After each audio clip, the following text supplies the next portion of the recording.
उत्तर प्रदेश के भारतीय जनता पार्टी के चुनाव प्रभारी श्री जगत प्रकाश नड्डा जी आपको संबोधित करेंगे।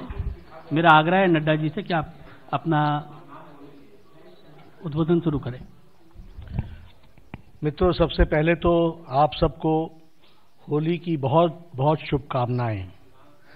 और मुझे पता लगा है कि आप होली मनाते हुए आपकी नज़र भारतीय जनता पार्टी के कार्यालय पर थी, क्योंकि आज सूची जारी होने की बात थी। पुनः आप सबको होली की बहुत बहुत शुभकामनाएं।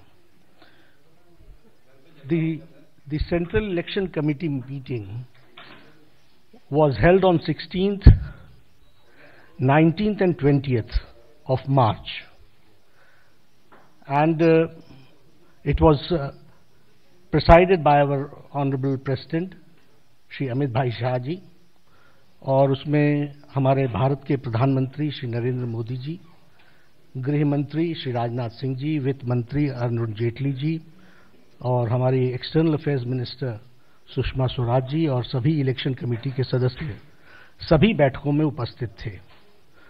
और कुल मिलाकर के हम लोगों ने स्टेट्स के बारे में चर्चा की। 1 by 1 हमने स्टेट्स को लिया है और आज हम सारी डेलिब्रेशंस करने के बाद चुनाव समिति का जो उन्होंने तय किया उसको आपके साथ में शेयर कर रहा हूं। कुल मिलाकर के हम 182 कैंडिडेट्स आज अभी डिक्लेयर करने वाले हैं। सबसे पहले तो भारत के प्रधानमंत्री, यशस्वी प्रधानमंत्री श्री नरेंद्र मोदी जी, आप वाराणसी से चुनाव लड़ेंगे और हमारे भारतीय जनता पार्टी के राष्ट्रीय अध्यक्ष श्री अमित भाई शाह, आप गांधीनगर से चुनाव लड़ेंगे। इसी के साथ साथ लखनऊ से आदरणीय राजनाथ सिंह जी, जो हमारे पूर्व अध्यक्ष हैं, वो चुनाव लड़ेंगे और नागपुर से पूर्व अध्यक्ष श्री नितिन भाई गडकरी जी, नितिन जयराम गडकरी जी, वह चुनाव लड़ेंगे। मैं लिस्ट को आपको पढ़ता हूं। उत्तर प्रदेश सहारनपुर राघव लखनपाल, मुजफ्फरपुर डॉक्टर संजीव कुमार बाल्यान, मुजफ्फरनगर डॉक्टर संजीव कुमार बाल्यान, बिजनौर कंवर भारतेंदु सिंह, उत्तर प्रदेश में मुरादाबाद कंवर सर्वेश कुमार, संभल श्री परमेश्वर Lal Saini, Amroha Shri Kanwar Singh Tanwar, Meerut Shri Rajendra Agarwal, Baghpat doctor Satyapal Singh, Baghpat doctor Satyapal Singh, Meerut Shri Rajendra Agarwal, Uttar Pradesh Gautam Ghaziabad Shri VK Singh, Gautam Buddha नगर डॉक्टर महेश शर्मा, अलीगढ़ श्री सतीश कुमार गौतम, मथुरा श्रीमती हेमा मालिनी, आगरा श्री एसपी सिंह वघेल, फतेहपुर सीकरी राजकुमार चहर, एटा श्री राजीव सिंह राजू भैया, राजवीर सिंह, बदायूं श्रीमती संघमित्रा मौर्य, अनुला श्री धर्मेंद्र कुमार, बरेली श्री संतोष कुमार गंगवार, शाहजहांपुर ऐसी सीट है श्री अरुण सागर, खेरी श्री अजय कुमार मिश्रा, सीतापुर श्री राजेश वर्मा, हरदोई श्री जयप्रकाश रावत, मिश्रिक श्री अशोक रावत एक्सएमपी, उन्नाव स्वामी साक्षी जी महाराज, मोहनलालगंज कौशल किशोर, लखनऊ श्री राजनाथ सिंह जी, जैसा मैंने बताया हमारे पूर्व अध्यक्ष और भारत के गृह मंत्री। अमेठी श्रीमती स्मृति ईरानी, जो भारत सरकार में मंत्री हैं, पहले भी चुनाव लड़ी हैं। अब महाराष्ट्र से शुरू करता हूं मैं।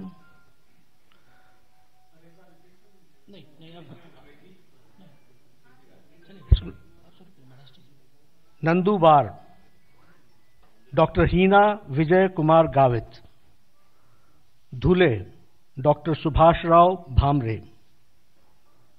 रावेर श्रीमती रक्षा निखिल खडसे, अकोला श्री संजय शर्मा राव धोत्रे, वर्धा श्री रामदास चंद्रभानजी तडस, नागपुर जैसा मैंने बताया नितिन जयराम गडकरी जी, हमारे पूर्व राष्ट्रीय अध्यक्ष, वर्तमान में भारत सरकार में मंत्री। गढ़चिरौली चिमूर एसटी सीट है, श्री अशोक महादेव राव नेते। चंद्रपुर श्री हंसराज गंगाराम अहीर। जालना श्री राव साहब पाटिल दानवे, हमारे प्रदेश अध्यक्ष, और अहीर साहब हमारे मंत्री भारत सरकार में। Bhiwandi Shri Kapil Mureshwar Patil. Mumbai north Shri Gopal Chinnaiah Shetty. Mumbai north central Shrimati Poonam Mahajan. Ahmednagar Shri Sujay विखे।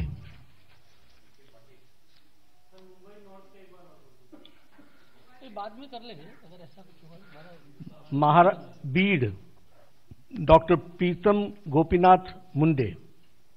लातूर श्री सुधाकर राव भलेराव शुंगारे। सांगली श्री संजय काका रामचंद्र पाटिल।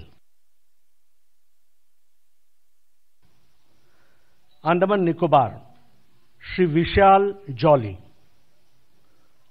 अब आसाम की तरफ आएंगे। करीमनगर एससी सीट है। करीमगंज श्री कृपानाथ माला। सिलचर राजदीप रॉय बंगाली। ऑटोनोमस डिस्ट्रिक्ट श्री हरेंद्र सिंह बे। गुवाहाटी श्रीमती क्वीन ओझा। मंगलदोई श्री दिलीप सैकिया। जोरहाट श्री तपन गोगई। डिब्रूगढ़ श्री रामेश्वर तेली। लखीमपुर श्री प्रधान बरुआ। अरुणाचल प्रदेश डिब्रूगढ़ श्री रामेश्वर तेली, असम का आया, असम का एक सीट छूट गई। लखीमपुर श्री प्रधान बरुआ। अब अरुणाचल प्रदेश। अरुणाचल वेस्ट श्री तापिर गांव। अरुणाचल ईस्ट श्री किरण रिज्जू, हमारे मंत्री, और तापिर गांव हमारे अध्यक्ष। तो नामों का ऐलान हो गया है। यूपी के वो तमाम नाम जो यूपी से ताल ठोकते हुए नजर आएंगे, उनका ऐलान पार्टी ने कर दिया है। हमारे साथ लगातार कुमार पुष्कल दिल्ली से बने हुए हैं। पुष्कल, नामों का ऐलान हो चुका है, क्या कुछ खास बात, क्या कुछ समीकरण देख रहे हैं अब आप?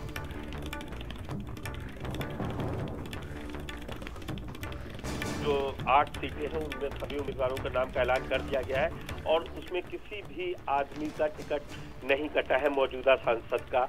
आपको मैं बता दूं, जो सहारनपुर हो, मुरादाबाद हो, नोएडा हो, गाजियाबाद हो, सब वही गाजियाबाद से वीके सिंह लड़ेंगे, नोएडा से महेश शर्मा चुनाव लड़ेंगे, राजनाथ सिंह को लखनऊ से टिकट दिया गया है और प्रधानमंत्री नरेंद्र मोदी वाराणसी से चुनाव लड़ेंगे, मेरठ से राजेंद्र अग्रवाल चुनाव लड़ेंगे।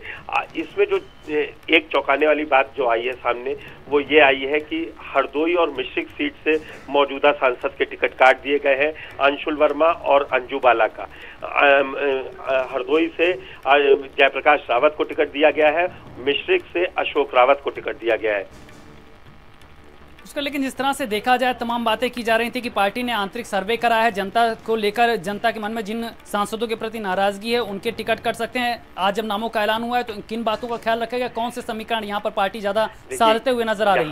यहाँ पे हर एक सांसद का सीट जैसा जी जेपी नड्डा को आपने सुना था, उन्होंने कहा था हमने एक एक सीट पर जो 19 और 20 तारीख को चर्चा हुई है, एक एक सीट का सर्वेक्षण पूरा लिया गया था कि सर्वे में क्या निकल कर आया है, उसके आधार पर टिकट दिया गया। मैं ये कह सकता हूँ जिन नामों की चर्चा थी कि संजीव बालियान का टिकट मुजफ्फरनगर से कट सकता है, लेकिन संजीव बालियान ने जो अपने काम किए थे 5 साल का, उसका रिपोर्ट कार्ड पहुंचाया था आलाकमान तक और कहा था कि वो फिर से सीट जीत सकते हैं। और ये बात हकीकत है कि जिनको नहीं मिला है टिकट, जैसे कि आप मान सकते हैं SC/ST आयोग के अध्यक्ष रामशंकर कठेरिया को आगरा से टिकट कट गया है, उसकी जगह cabinet minister SP Singh Baghel चुनाव लड़ेंगे। ये सबसे बड़ी खबर है कि मौजूदा विधायक और कैबिनेट मंत्री योगी सरकार में SP सिंह बघेल चुनाव लड़ेंगे।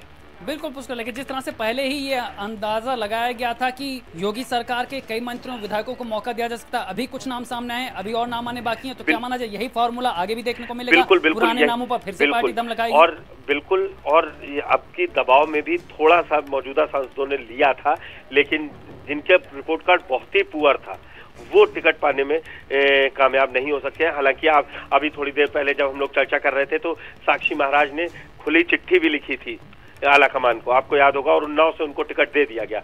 मैं वही बात आपको बोल रहा था कि जो अपना रिपोर्ट कार्ड देने में कामयाब रहा है कि उसने ये काम किया है, उसको टिकट मिला है, और यही फॉर्मूला आगे होगा। और स्मृति ईरानी को अमेठी से दिया गया है, लेकिन बरेली से संतोष गंगवार का घोषित कर दिया गया है। जैसा कि माना जा रहा था कि मेनका गांधी पीलीभीत सीट छोड़ सकती हैं और मेनका गांधी करनाल जा सकती हैं, इसीलिए अभी कैबिनेट मिनिस्टर मेनका गांधी है उत्तर प्रदेश से सांसद चुन के जाती हैं, लेकिन उनके नाम का ऐलान नहीं किया गया है। तो ये भी एक चौंकाने वाली बात हो सकती है कि मेनका गांधी का नाम आखिर क्यों नहीं आया। वो इसीलिए है क्योंकि वो अब की नाम दे चुकी थी कि हम करनाल से चुनाव लड़ना चाहते हैं, और सुल्तानपुर से वरुण गांधी का भी नाम नहीं दिया गया है।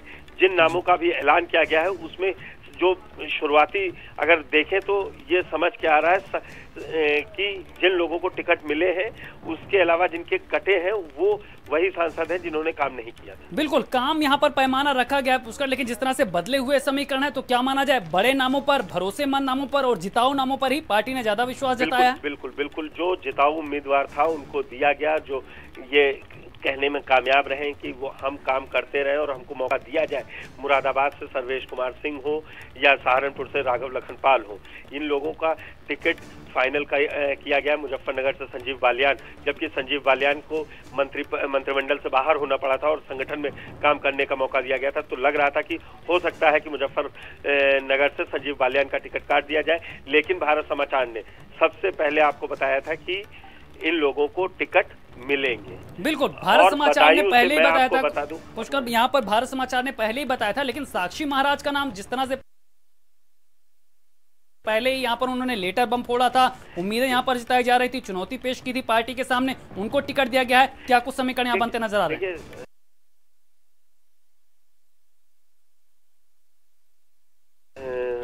साक्षी महाराज बहुत पुराने नेता जरूर रहे हैं, लेकिन अभी वो ये कामयाबी पा पाए हैं तो कल्याण सिंह की वजह से पा पाए हैं। मुझे इसमें कोई कहने में गुरेज नहीं है कि उनके ऊपर कल्याण सिंह का हाथ शुरू से रहा है। राजनीति में उन्होंने कल्याण सिंह से शुरुआत की थी, इसीलिए वो इस बार भी इसी के चलते टिकट पा पाए हैं, नहीं तो उनका उन्नाव में रिपोर्ट कार्ड बहुत अच्छा नहीं रहा है। साक्षी महाराज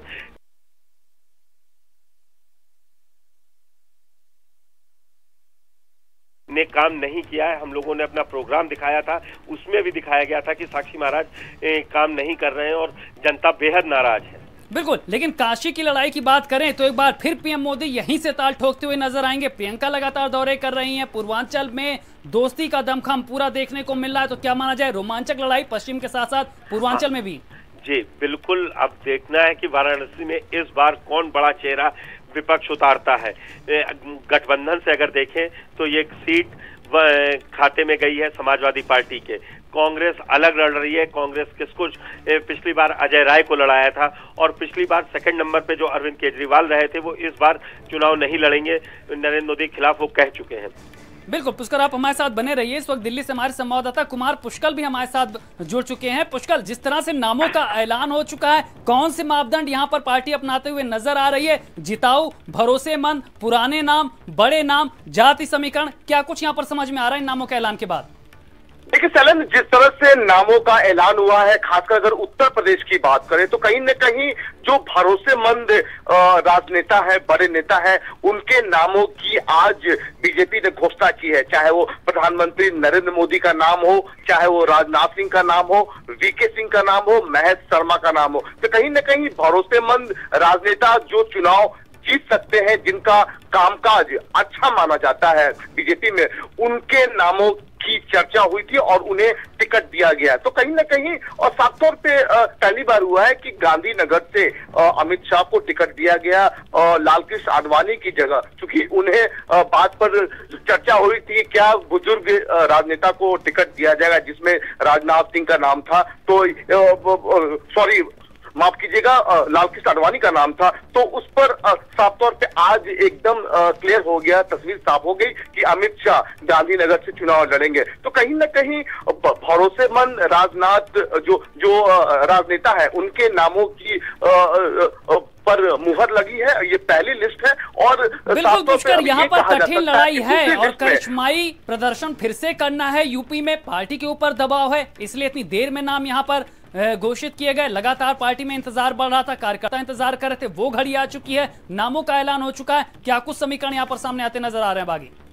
देखिए, जिस तरह से मुजफ्फरनगर की बात करें तो कहीं ना कहीं संजीव बालियान पर फिर से भरोसा जताया है बीजेपी ने। तो कहीं ना कहीं साफ तौर पे जो जाट राजनीति है, और जिस तरह से गन्ना किसानों की बात करें तो कहीं ना कहीं बीजेपी अब आश्वस्त है कि गन्ना किसान अब बीजेपी के पक्ष में वोट देंगे। कहीं ना कहीं सुरेश राणा ने जिस तरह से काम किया है, संजीव बालियान ने काम किया है, लेकिन कहीं ना कहीं अब साफ तौर पे ये पता चलता है और एक बार फिर उन पर बीजेपी ने भरोसा जताया है। बागपत पर सत्यपाल सिंह पर फिर भरोसा जताया है, क्योंकि कई बार कई नेता, योगेश मवाना आए थे बीजेपी दफ्तर में, सत्यपाल सिंह के खिलाफ कई लोग आए थे कि उन्हें टिकट नहीं दिया जाए। तो कहीं ना कहीं वहां के जो विधायक थे योगेंद्र मवाना वो वहां पहुंचे थे, उनके साथ कई सैकड़ों कार्यकर्ता बीजेपी दफ्तर पहुंचे थे। तो कहीं ना कहीं उन पर फिर बीजेपी ने एक तरह से भरोसा जताया है। मेरठ से अगर राजेंद्र अग्रवाल की बात करें तो उन पर भी बीजेपी ने एक बार फिर भरोसा जताया है। अमेठी से स्मृति ईरानी का कामकाज सबसे बेहतर माना जा रहा है, तो कहीं ना कहीं उन्हें फिर टिकट दिया गया। तो कहीं ना कहीं अब जो पुराने राजनेता हैं उनकी पहली लिस्ट में नाम की घोषणा हुई है। अब दूसरे लिस्ट में साफ तौर पे नए राजनेता का नाम सामने आ सकता है। जी पुष्कर, जिस तरह से आगरा की सीट की बात करें, एसपी सिंह बघेल को पार्टी ने यहां पर मैदान में उतारा है। योगी सरकार में मंत्री हैं एसपी सिंह बघेल। पहले ये बात जताई जा रही थी कि जिनसे जनता नाराज है, जिन सांसदों से, उनके टिकट कट सकते हैं, योगी सरकार के मंत्रियों को मौका मिल सकता है, और वैसा ही देखने को मिला।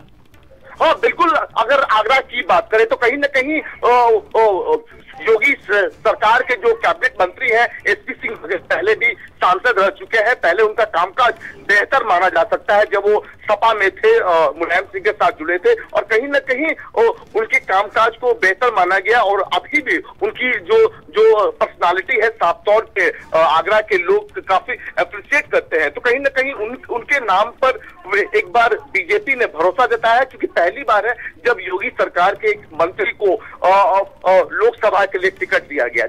उसका लेकिन यूपी के त्रिकोणीय मुकाबले में अब मुकाबला काफी कांटेदार है। जिस तरह से कांग्रेस पहले ही पत्ते खोल चुकी है, गठबंधन पत्ते खोल चुका है, बीजेपी ने फिर से पुराने, बड़े और भरोसेमंद चेहरों पर फिर से मुहर लगाई है। लड़ाई किस दिशा में अब जाती हुई नजर आ रही है? देखिए, साफ तौर पे अगर बात करें तो त्रिकोणीय मुकाबला साफ तौर पे अब देखने को मिलेगा, क्योंकि कांग्रेस भी एकला चलो की नीति अपना चुकी है, अकेले चुनाव लड़ने की नीति अपना चुकी है। लेकिन कहीं ना कहीं जातीय समीकरण अभी भी भारी पड़ते नजर आ रहे हैं। कहीं ना कहीं जो मोदी लहर थी 2014 में, उस मोदी लहर पर 71 सीटें बीजेपी ने उत्तर प्रदेश में जीती थी। क्या वो मैजिक आंकड़ा अब भी साफ तौर पे दिखेगा, ये देखने वाली बात होगी। लेकिन फिलहाल जिस तरह से पहली लिस्ट बीजेपी ने जारी की है, तमाम बड़े राजनेताओं का नाम है, जो करंट सांसद हैं उनका नाम है। अब दूसरी लिस्ट में किन राजनेताओं को तवज्जो देती है बीजेपी, ये देखने वाली बात होगी। उसका अगर अमेठी की लड़ाई की बात करें तो स्मृति ईरानी पर फिर से पार्टी ने भरोसा जताया है। जिस तरह से लगातार दौरे हो रहे थे वहां पर, खुद पीएम मोदी ने भी दौरे किए, राहुल के गढ़ में जाकर चुनौती देते हैं, तो क्या माना जाए अब दबाव बढ़ा दिया है बीजेपी ने? बिल्कुल, जिस तरह से फिर से स्मृति ईरानी पर पार्टी ने भरोसा जताया, अमेठी में कहीं न कहीं राहुल गांधी के खिलाफ फिर से मोर्चा खोला है। कई बार ये कहा जा सकता है कि अमेठी में उनका दौरा, कई जो योजनाएं हैं उन योजनाओं के जरिए वो अमेठी के लोगों से मिल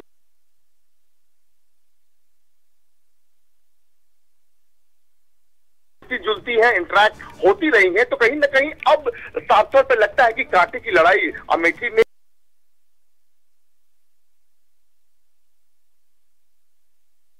राहुल गांधी और स्मृति ईरानी के बीच संभव हो सकती है। जी पुष्कर, अगर बॉडी लैंग्वेज की बात करें, नामों का ऐलान हो चुका है, किस तरह की गहमा गहमी आप देख रहे हैं? चर्चाओं का दौर किस तरह से अब सियासत में होता नजर आ रहा है, क्योंकि लिस्ट अब बीजेपी की पहली जारी हो चुकी है? देखिए, साफ तौर पे ये कहा जाए कि बीजेपी ने काफी गहन मंथन किया था पार्लियामेंट्री बोर्ड की बैठक में। तमाम जो पार्लियामेंट्री बोर्ड के लोग हैं, प्रधानमंत्री के अलावा अमित शाह और सुषमा स्वराज, तमाम बड़े राजनेता उस बैठक में थे। काफी गहन मंथन हुआ था टिकटों को लेकर। खासकर उत्तर प्रदेश की बात करें तो 80 सीटों पर काफी गहन मंथन हुआ था। मुख्यमंत्री योगी आदित्यनाथ खुद 3-4 दिनों से दिल्ली के दौरे पर थे, उप मुख्यमंत्री, दोनों उप मुख्यमंत्री। तो कहीं ना कहीं साफ तौर पे कई नामों पर चर्चा हुई थी। जी उसका नामों पे चर्चा हुई थी, लेकिन यूपी में बीजेपी के सामने चुनौतियां भी थी, अपनों की नाराजगी थे, जातिगत समीकरण थे, प्रतिद्वंदी यहां पर काफी मजबूती से मैदान में थे। तो अब क्या माना जाए, बीजेपी यहां पर पूरी तैयारी के साथ, पूरी स्ट्रेटजी के साथ अब मैदान में जाती हुई नजर आ रही है? देर हुई है लेकिन पूरी तैयारी है। बिल्कुल, जिस तरह से साफ तौर पर कहा कि पार्लियामेंट्री बोर्ड की बैठक में गहन मंथन जरूर हुआ था, देर जरूर हुई है, लेकिन उन नामों पर चर्चा हुई जो जिताऊ उम्मीदवार हो सकते हैं, भरोसेमंद उम्मीदवार हो सकते हैं। प्रधानमंत्री के समक्ष उन उम्मीदवारों को भी उतारा गया जो प्रधानमंत्री के करीब हैं, जो विकास के कार्यों से उनके साथ, बीजेपी और तमाम योजनाओं के साथ जुड़े हुए हैं। उन नामों की चर्चा हुई। अगर साक्षी महाराज की बात करें तो कहीं ना कहीं साफ तौर पे तमाम राजनेताओं ने कहा कि फेक लेटर जरूर माना जा सकता है साक्षी महाराज का। साक्षी महाराज ने भी खंडन किया था, खासकर केशव प्रसाद मौर्य ने भी खंडन किया था कि वो साक्षी महाराज की तरफ से वो पत्र नहीं था। तो कहीं ना कहीं साफ तौर पे साक्षी महाराज पर भी बीजेपी ने भरोसा जताकर एक बार फिर उन्हें टिकट दिया है। जी उसका, लेकिन जिस तरह से यूपी के समीकरण को देखें, 73+ का लक्ष्य लेकर बीजेपी चल रही है, नामों का ऐलान हो चुका है, बड़े लक्ष्य के लिए बड़े चेहरों पर फिर से दाव कितना कारगर नजर आ रहा है? जनता की कसौटी पर ये समीकरण किस तरह से नजर आ रहे हैं अभी? बिल्कुल सलन, जिस तरह से आज बीजेपी ने अपनी पहली लिस्ट 182 उम्मीदवारों की लिस्ट जारी की है, तो कहीं न कहीं काफी गहन मंथन के बाद, काफी लंबी चर्चा के बाद ये पहली लिस्ट जारी हुई। तो कहीं न कहीं जो विपक्ष है जरूर अब सदमे में आ सकता है कि बीजेपी ने अपनी लिस्ट जारी कर दी है, तैयारियां लगभग पूरी हो चुकी है। तमाम उन राजनेताओं को टिकट दिया गया है जो पहले से सांसद है। तो कहीं ना कहीं उन नामों पर चर्चा होकर एक बार फिर साफ तौर पे अब बीजेपी पूरी रणनीति के साथ विपक्ष का कड़ा मुकाबला करेगी। सत्ता में है बीजेपी और फिर से यहां पर उनके सामने चुनौती है यूपी में बेहतर प्रदर्शन करने की, क्योंकि लगातार विपक्ष यहां पर मजबूती से, उपचुनाव के नतीजों को हम देख लें, गठबंधन के तमाम समीकरणों को देख लें, उसके बाद विपक्ष यहां पर बड़ी चुनौती पेश कर रहा। तो अब बीजेपी ने भले ही देर की हो, लेकिन क्या माना जाए, फुल प्रूफ प्लान है, मेगा प्लान है और जिसमें बड़े चेहरों पर दाव है। तो लगता है पुष्कर से यहाँ पर हमारा संपर्क टूट गया है, लेकिन हम आपको नामों की सूची लगातार दिखा रहे हैं। यूपी के वो नाम है जिन पर पार्टी ने अब दांव खेला है। पीएम नरेंद्र मोदी लगातार हम आपको बता रहे हैं वाराणसी से चुनाव लड़ेंगे। पहले से ही ये कयास लगाए जा रहे थे कि राजनाथ सिंह लखनऊ से ही चुनाव लड़ेंगे। मेरठ से राजेंद्र अग्रवाल को पार्टी ने टिकट दिया है। पहली लिस्ट यहाँ पर बीजेपी की आ चुकी है। होली के दिन पार्टी ने ये लिस्ट जारी की है। लंबे समय से इंतजार हो रहा था, बैठकों का दौर चल रहा था। हर दिन यहाँ पर कार्यकर्ता, सांसद टिकट के लिए जो यहाँ पर दौड़ लगा रहे थे, वो उम्मीद जता रहे थे कि अब लिस्ट आएगी, अब लिस्ट आएगी। और आखिर होली का ये दिन जब ये पहली लिस्ट जारी हुई है और तमाम ये नाम हम आपको दिखा रहे हैं जिन पर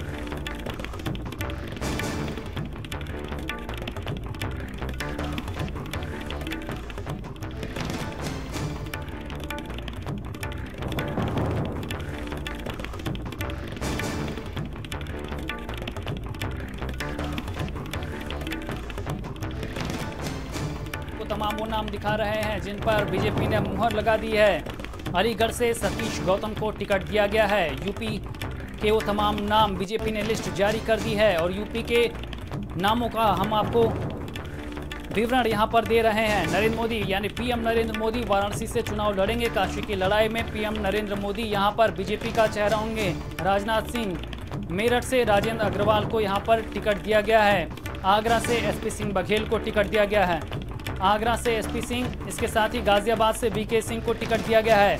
लगातार हम आपको नाम का विवरण दे रहे हैं। आगरा से एसपी सिंह बघेल पर यहां पर पार्टी ने दांव खेला है। मुरादाबाद से कुंवर सर्वेश पर यहां पर दांव खेला गया है। नितिन गडकरी नागपुर से चुनाव लड़ेंगे।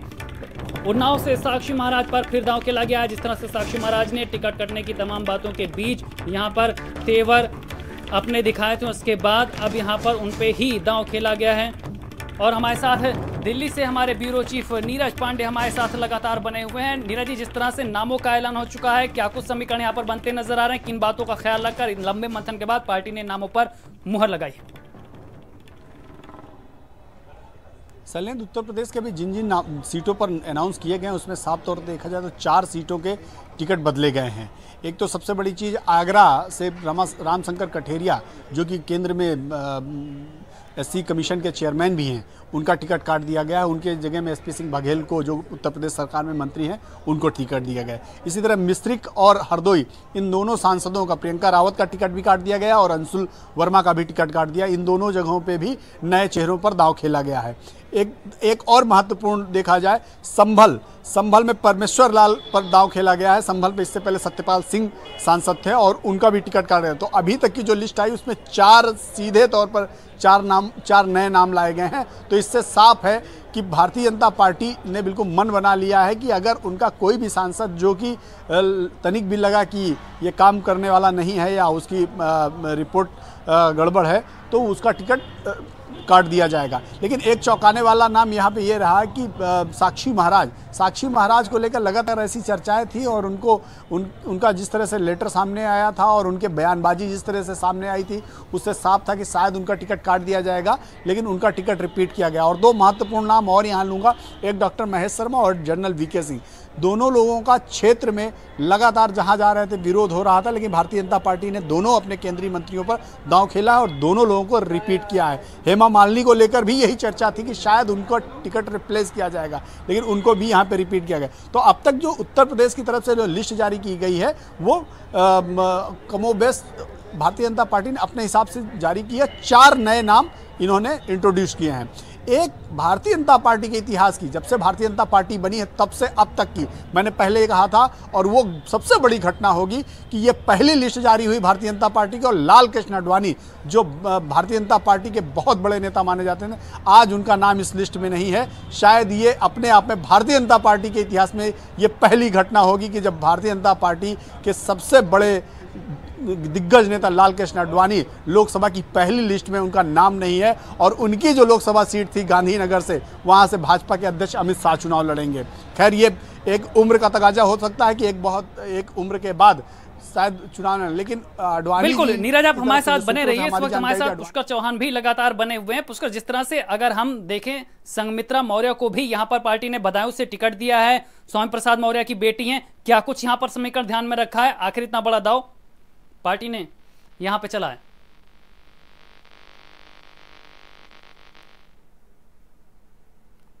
तो लगता है यहां पर हमारा संपर्क उनसे टूट गया है। हमारे ब्यूरो चीफ नीरज पांडे लगातार हमारे साथ बने हुए हैं। नीरज, जिस तरह से हम समीकरणों को देख रहे हैं, एसपी सिंह बघेल को यहां पर टिकट दिया गया है। स्वामी प्रसाद मौर्य की बेटी संघमित्रा मौर्य को भी यहां पर टिकट दिया गया है। क्या कुछ यहां पर मापदंड देखे हैं पार्टी ने? क्या समीकरणों को ध्यान में रखा है जिससे सीटों पर इतना बड़ा परिवर्तन?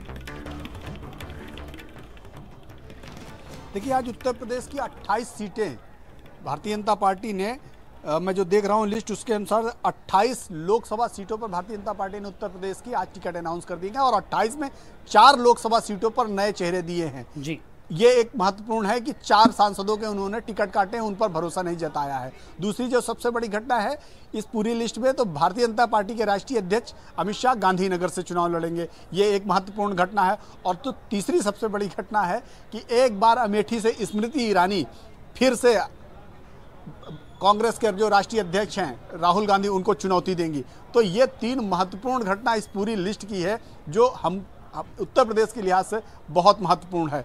और मैंने पहले ही कहा था कि लाल कृष्ण आडवाणी का जो इशू है, जरूर ये कहीं ना कहीं भारतीय जनता पार्टी ने सोच समझ के किया होगा, क्योंकि उनकी एक उम्र बहुत हो गई है और उस उम्र के मुताबिक शायद उनको राज्यसभा भेजा जाए या भारतीय जनता पार्टी। बिल्कुल, लाल कृष्ण आडवाणी को टिकट न देना यहाँ पर कई सवाल खड़े करता है नीरज। लेकिन अगर यूपी के समीकरणों की हम बात करें तो जो बड़ी वीआईपी सीटें हैं, चाहे हम गाजियाबाद की बात कर लें, नोएडा की बात कर लें, वाराणसी की बात कर लें, अमेठी की बात कर लें, लखनऊ की बात कर लें, पुराने चेहरे, बड़े चेहरे, भरोसेमंद चेहरे, जिताऊ चेहरों पर दांव खेला है और विपक्ष पर दबाव बढ़ाने की पूरी कोशिश की है बीजेपी ने।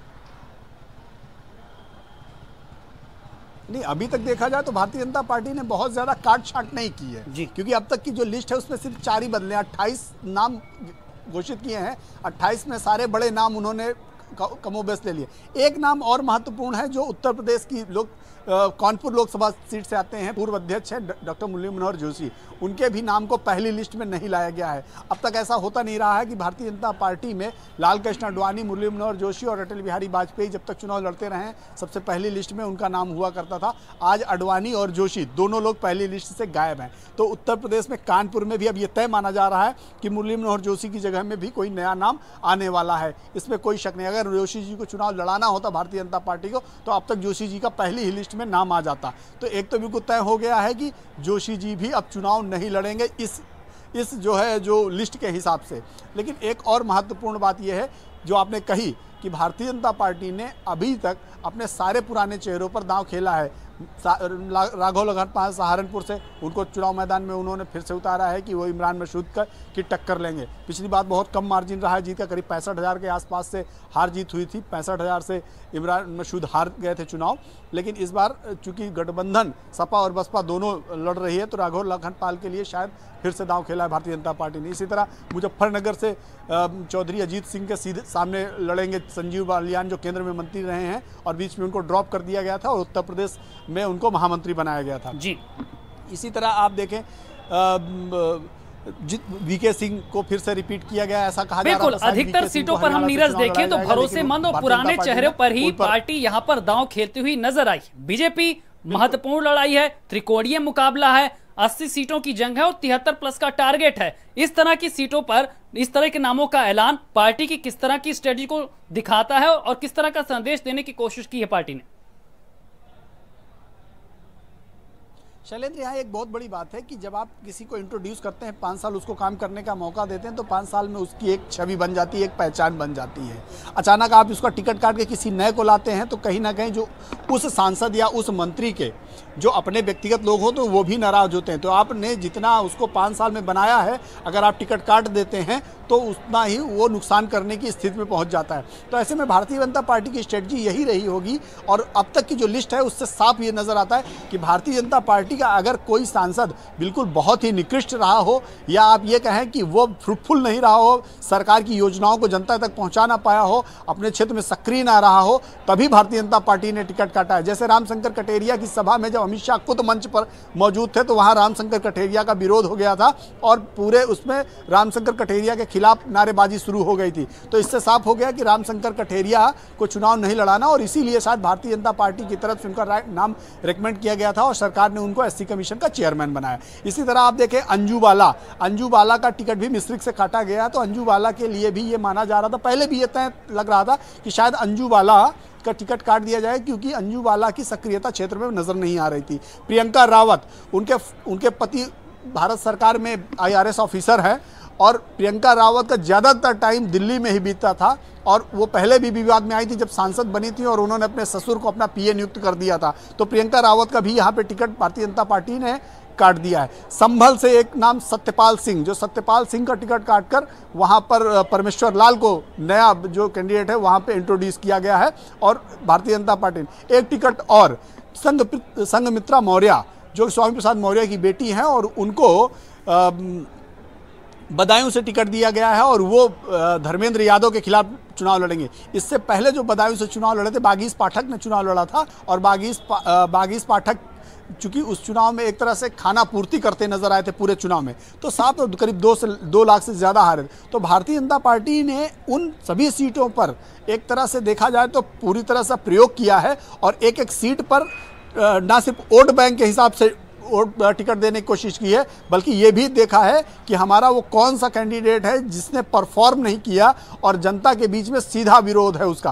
तो एक तो तय है कि भारतीय जनता पार्टी ने अपना जो सर्वे कराया और जो अपने उनके आकलन थे और उनकी जो अपना क्राइटेरिया अगर उस पर जो फिट नहीं बैठा उसका टिकट काट दिया गया। तो एक बड़ा रेशियो साफ नजर आता है। 80 लोकसभा सीट वाले उत्तर प्रदेश में अब तक जो 28 सीटें अनाउंस की उसमें से 4 नए टिकट दिए गए हैं। तो इससे साफ हो गया है कि भारतीय जनता पार्टी करीब 8% टिकट अब तक काट चुकी है 28 सीटों के हिसाब से। आने वाले उसमें कितने % टिकट काटती है ये देखना होगा, लेकिन इतना तय माना जा रहा है कि अब तक का जो रेशियो देखने पर लग रहा है कि अभी टिकटों की एक बड़ी छटनी होने वाली है। लेकिन आज के नामों का ऐलान देखें तो जिस तरह के यूपी में समीकरण बन चुके हैं उसके बाद पार्टी ने मंथन किया है, जमीनी रिपोर्ट को ध्यान में रखा है, बार-बार बैठकें हुई, खुद CM गए, डिप्टी CM के साथ बैठक हुई और उसके बाद कई बार यहां पर नामों का कयास लगाया कि आज लिस्ट जारी होगी, लेकिन लगातार इंतजार बढ़ता गया। फाइनली जब ये नाम यहां पर सामने आया है तो ये तस्वीर किस तरह की बनती नजर आ रही, क्योंकि साक्षी महाराज को लेकर भी यहां पर तमाम सवाल थे, हेमा मालिनी की भी सीट को बदलने को लेकर तमाम कयास लगाए जा रहे थे। तो क्या माना जाए, विरोध के स्वर न उठें, ऐन चुनाव से पहले पार्टी के लिए कोई परेशानी न बने और तमाम समीकरणों को ध्यान में रख के ही इन नामों का नाम आज ऐलान किया गया है। देखिए, इसमें एक बहुत महत्वपूर्ण बात ये समझने वाली है शैलेंद्र कि उत्तर प्रदेश में भारतीय जनता पार्टी की ही राज्य में सरकार है और एक बहुत बड़े सीटों के साथ भारतीय जनता पार्टी ने सरकार बनाई है। करीब 317 सीटें उनकी खुद की हैं और 325 सीटें उनके अलायंस के साथ मिलकर उन्होंने सरकार बनाई।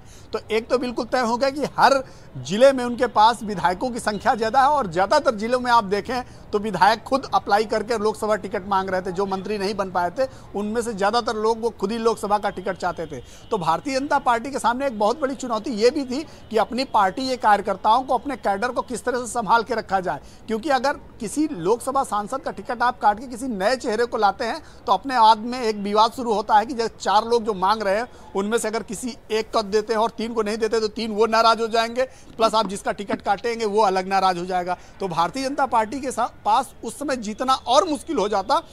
इससे अच्छा ये रहा कि जो लोग जीत कर आए हैं उसमें से जो बिल्कुल बेकार है या नहीं जीत सकते, जिनके नाम पर हम चुनाव आगे कंप्लीट नहीं कर सकते, केवल उन्हीं को चेंज किया गया है, बाकी सभी लोगों को उसी तरह रिपीट कर दिया गया है। और ज़्यादातर में भारतीय जनता पार्टी ये मानती है कि चूंकि चुनाव तो नरेंद्र मोदी के चेहरे पर चुनाव लड़ना है, लोकसभा का जो मेंबर है या लोकसभा का जो कैंडिडेट है वो एक कहा जाए भारतीय जनता पार्टी का एक टूल्स मात्र है, क्योंकि चुनाव तो नरेंद्र मोदी के चेहरे पर लड़ा जाएगा। बिल्कुल नीरज, यहाँ पर चेहरा नरेंद्र मोदी का है और काशी की लड़ाई भी अब यहाँ पर काफी रोमांचक हो चुकी है, क्योंकि जिस तरह से हम देखें प्रियंका लगातार पूर्वांचल पर फोकस कर रही हैं, लगातार दौरे कर रही हैं। काशी में ही जिस तरह से हमने देखा चंद्रशेखर आजाद ने भी कहा कि जहां से भी PM मोदी लड़ेंगे भीम आर्मी उनके खिलाफ मुकाबला करने के लिए तैयार रहेगी। तो तमाम चुनौतियां जो थी, जो चैलेंज थे, उनको पार्टी ने एक्सेप्ट किया है और पुराने चेहरों पर ही फिर से बड़ा इतिहास दोहराने के लिए पार्टी ने दांव खेला है। अभी कई सीटों पर रोमांच बढ़ने वाला है शैलेंद्र, अभी आप आगे आगे देखते जाइए, क्योंकि अभी लखनऊ एक सबसे बड़ा रोमांचक स्थल होगा, काशी अपने आप में एक रोमांचक स्थल होगा, क्योंकि काशी में पिछली बार रोमांच इसलिए भी बड़ा हो गया था कि अरविंद केजरीवाल दिल्ली से गए थे कि मैं कभी काशी छोड़ कर जाऊंगा नहीं। खैर वो छोड़कर भाग गए और 5 साल वो लौट कर नहीं गए, ये अलग विषय है। खैर उनके बारे में ये कहा भी जाता है कि जो कहते हैं उस पर लोग खरा नहीं उतरते। दूसरा एक सबसे बड़ा उदाहरण आपको देखने को मिलेगा वो अमेठी में एक बार फिर दिलचस्प होने जा रहा है, क्योंकि अमेठी में जैसी कि पहले से ये चर्चा थी कि राहुल के सामने स्मृति ईरानी सामने आएंगी। तो स्मृति ईरानी का यहाँ पे ऑफिशियल आज अनाउंस नाम कर दिया गया। इससे तय है कि एक बार अमेठी की बैटल में भी बहुत रोमांच आने वाला है। काशी तो अपने आप में रोमांचक रहा ही है। अब बहुत कुछ डिपेंड करेगा कि दूसरी जो सीटें हैं, खासकर जो मुलायम सिंह अखिलेश यादव कहाँ से लड़ते हैं, आजमगढ़ से लड़ते हैं या किसी और सीट से लड़ते हैं, कन्नौज में अभी किसको उतारती है भारतीय जनता पार्टी, वो एक बहुत महत्वपूर्ण रहेगा। डिम्पल यादव चूंकि वहाँ से कैंडिडेट है, उनके सामने कौन लड़ेगा। बदायूं की स्थिति क्लियर हो गई कि बदायूं में संघमित्रा मौर्य चुनाव लड़ेंगी, स्वामी प्रसाद मौर्य की बेटी चुनाव लड़ेंगी। तो यादव बनाम मौर्य की वहाँ लड़ाई होने वाली है, क्योंकि मौर्य वैसे भी अपने आप में, मौर्य और कुशवाहा शाक्य सैनी अपने आप को भारतीय जनता पार्टी के साथ जोड़। तो एक तरह से देखा सोशल समीकरण भी बैठाने का भारतीय जनता पार्टी ने बहुत काम किया है। क्योंकि आप देखें तो पश्चिमी उत्तर प्रदेश में शाक्य और सैनी की एक बड़ी लॉबी है, जो कि कुशवाहा और मौर्य की ही एक उपजातियां हैं। तो साफ तौर पर स्वामी प्रसाद मौर्य मौर्य समाज के एक बड़े नेता माने जाते हैं, राज्य सरकार में मंत्री हैं और उनकी बेटी वहां से चुनाव लड़ने जा रही है। तो निश्चित रूप में भारतीय जनता पार्टी ने बड़े स्ट्रेटेजिकल तरीके से वहां पे बिल्कुल यहाँ पर काफी मंथन किया गया है नीरज, जिसके बाद इन नामों का ऐलान किया गया है। लेकिन नीरज एक बात और आपसे समझना चाहेंगे, जिस तरह से उपचुनाव के नतीजे सामने आए थे और दोनों ही सीटें हम बात कर लें, चाहे फूलपुर की बात कर लें चाहे गोरखपुर की, बड़े चेहरे बीजेपी के दांव पर यहाँ पर थे, साख पर सवाल उठा था और दोस्ती का दमखम दिखा था। ये चुनौतियां ना बढ़े, ये भी दबाव था पार्टी के ऊपर, जिसके कारण पुराने चेहरों पर दांव खेला गया है। जी बिल्कुल, मैं तो ये मानता ही हूँ कि देखिए अंतर विरोध अगर कम करना है, क्योंकि आज के समय पर दूसरे से ज़्यादा अपने किले को मजबूत रखना है। और आपका किला तब तक मजबूत रहेगा जब आपके एक एक ईंट वो मजबूती से वहीं पे लगी रहेगी। मान लीजिए किसी भी लोकसभा क्षेत्र में 5 विधायक हैं या 4 विधायक और 4 के चारों लोकसभा का टिकट मांग रहे हैं और वहाँ ऑलरेडी आपका लोकसभा का मेंबर है, तो आप अगर किसी एक को टिकट देते हैं तो वहाँ पे 4 लोग आपके अपने आप जो है नाराज हो जाएंगे। 3 एप्लीकेंट थे और उसमें से एक को मिल गया वो, प्लस जो आप जिस सांसद का टिकट काटेंगे वो अपने आप वहाँ पे हो। तो अपना किला ना कमजोर हो, दूसरे का किला तो बाद में लड़ाई फतेह करेंगे, लेकिन सबसे पहले तो अपने किले को संभालना है। तो भारतीय जनता पार्टी की जो स्ट्रेटजी रही है वो बिल्कुल, मुझे लगता है किसी भी पॉलिटिकल पार्टी को इस तरह की स्ट्रेटजी अपनानी पड़े, क्योंकि आपका सिटिंग सांसद है। अगर आप उसको चुनाव लड़ाते हैं तो आप ये कह सकते हैं कि भाई सिटिंग सांसद है, हम उसको टिकट इसीलिए दे रहे हैं और आप ऑलरेडी विधायक हैं या दूसरे पदों में हैं, हम आपको एडजस्ट कर सकते हैं। लेकिन अगर आप सिटिंग सांसद का टिकट काटते हैं किसी भी कारण से, तो आपके पास एक तो वैलिड रीजन होना चाहिए, दूसरा ये कि आप फिर किसको टिकट दे रहे हैं। तो जिसको एक को टिकट दे देंगे और 4-5 जो एप्लीकेंट हैं वो पीछे रह गए, तो वो सारे लोग कहीं ये ना पड़ जाए कि सब मिलके उसको हराने में लग जाए। तो भारतीय जनता पार्टी या किसी भी पॉलिटिकल पार्टी जिसके पास इतनी लार्ज स्केल में सीटें होंगी, वो सारे लोग यही प्लान करेंगे कि अपने किले को बचा के रखा जाए, अपनी पार्टी बिल्कुल अपने किले को बचा के रखना है और विपक्ष के सामने बड़ी चुनौती पेश करनी है। कुछ इसी मंशा के साथ इन नामों का ऐलान किया गया है। लेकिन नीरज, जिस तरह से जेपी नड्डा ने नामों का ऐलान किया है, यूपी के प्रभारी हैं, कई बार उन्होंने बैठकों की, कार्यकर्ताओं से मुलाकात की, सांसदों से मुलाकात की, जमीनी हकीकत को भापा और चुनौतियों को भी समझा, उसके बाद इन नामों का ऐलान किया गया है। तो ये यूपी की सियासत में अब मुकाबले को किस दिशा में लाते हुए नजर आ रहे हैं। और पहले फेज में जिस तरह से पश्चिम यूपी